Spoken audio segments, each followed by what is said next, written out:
네, 여러분 안녕하십니까. 5월 3일 수요일 아침 매일 성경 묵상 함께 나누겠습니다. 오늘은 민수기 22장으로 넘어가서 1절에서 20절까지 말씀인데요. 제가 앞부분을 읽어드립니다.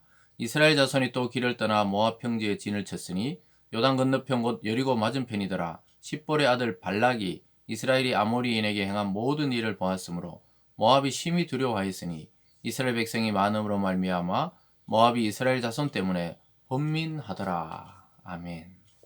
한 구절을 더 읽겠습니다. 12절로 가볼게요. 12절 말씀입니다. 하나님이 발람에게 이르시되 너는 그들과 함께 가지도 말고 그 백성을 저주하지도 말라.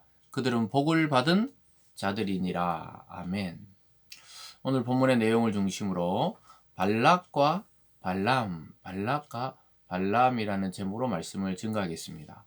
여기서 등장하는 발락은 그 당시 모압의 왕의 이름이 발락이었고, 발람이라는 사람은 아주 특이하게도 하나님의 말씀이 임하기도 하고 또 자기 욕심을 따라 거짓 예언을 하기도 하는 그런 거짓 예언자, 거짓 선지자가 그곳에 존재하고 있었습니다. 그래서 이름이 비슷하죠. 발락은 왕이고 발람은 거짓 선지자다, 이렇게 생각하면 좋겠습니다.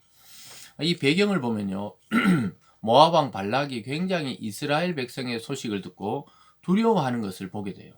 왜냐하면은 자기들을 늘 치려고 했던 그런 왕이었던 이 아모리 왕 시혼이 패하고 또 바산 왕인 옥이라는 왕도 패하고 나서 딱 모압 평지에 이스라엘 자손이 진을 치고 있으니까 이제 곧 자기들 차례라는 것이죠. 자기들보다 더 강했던 나라가 지금 이스라엘 손에 들어갔다는 소식을 듣고 두려워하는 상황에서 그 당시 전쟁을 이길 수 있는 방법은 저들이 믿고 있는 하나님, 즉 저들의 신을 통해 저 사람들을 저주하는 것이 정말 승리하는 길이라는 것을 알게 됩니다. 그래서 돈을 주고 거짓 선지자 발람을 사와서 이스라엘을 저주하도록 만드는데요. 처음에 발람은 그것에 대해서 거절합니다. 하나님의 말씀에 그거는 옳지 않다고 해서 거절합니다.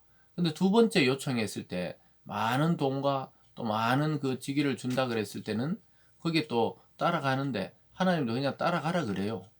왜 그러냐 하면은 이 모든 상황 속에서 자기들 마음대로 하고 있는 것 같지만 실제로는 하나님의 통치가 이루어지고 있기 때문이었습니다. 그래서 오늘 첫 번째는 모압 왕 발락이 저주를 요청하는 것을 보게 됩니다.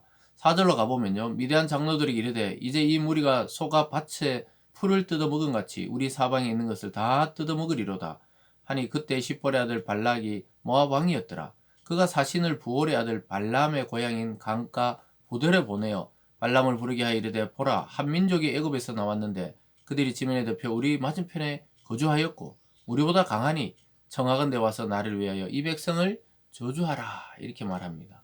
그래서 여기서 보면은 미디안 장로들에게 이르되 자기들이 어떻게 생각하냐면 얼마나 두렵냐 하면은 소가 밭에 풀을 뜯어먹은 것 같다. 이스라엘이 마치 그들을 점령해 오는 요단 등편을 점령할 때 소가 풀을 뜯듯이 그렇게 밀려온다는 거예요. 그래서 너무 두렵다는 거죠. 그래서 발락은 부올의 아들 발람에게 보내가지고 이 백성을 저주해 달라. 그래서 그 당시에는 그런 의식이 있었어요. 마치 무당처럼 그런 자들을 불러가지고 상대 진영에 저주가 내릴 수 있도록 그렇게 요청했던 것입니다. 근데 아주 놀랍게도 발람은 그가 비는 대로 또 그렇게 되었던 것 같아요. 이 거짓 선지자도 능력이, 또 거짓 능력이 나타났어요. 6절 끝에 보면은 그대가 복을 비는 자는 복을 받고 저주하는 자는 저주를 받을 줄 내가 알미니라. 어디서 많이 들어본 소리죠. 아브라함을 불러낼 때 하나님께서 네가 복 내린 자는 나도 복을 내리고 네가 저주하면 저주한다. 이게 참 하나님의 백성에게 주신 약속을 이 거짓 선지자들도 그것을 인용해서 저주를 내릴 수 있고 마치 복을 내릴 수 있는 것처럼 그렇게 생각했던 것입니다. 근데 첫 번째 그 발락의 요청을 거절합니다. 9절로 가볼게요. 하나님이 발람에게 임하여 말씀하시되 너와 함께 있는 이 사람들은 누구냐?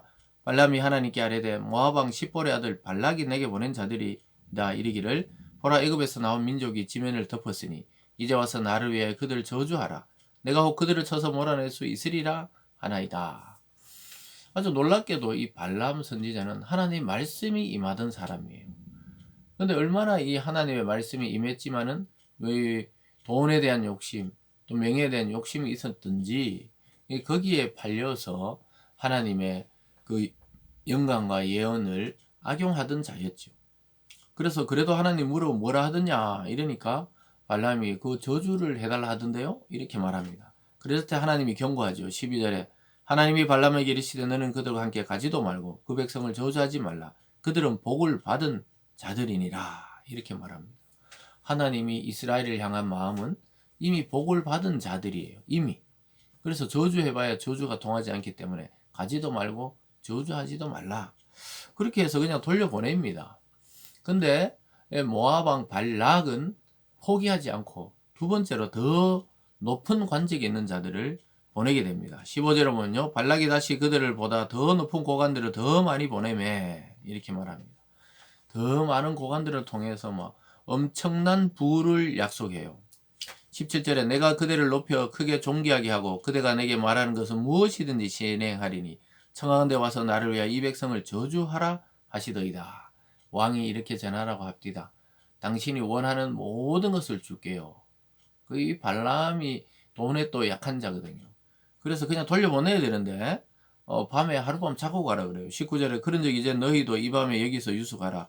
여호와께서 내게 무슨 말씀 하실는지 알아보리라. 하나님이 이미 가지도 말고 저주하지도 말라고 1차에서 이야기했는데 발람은 뭐 높은 지위도 주고 엄청난 이 재물도 준다니까 마음이 흔들리는 거예요. 이게 바로 거짓 예언자, 거짓 선지자, 거짓 교회의 특징이 뭡니까?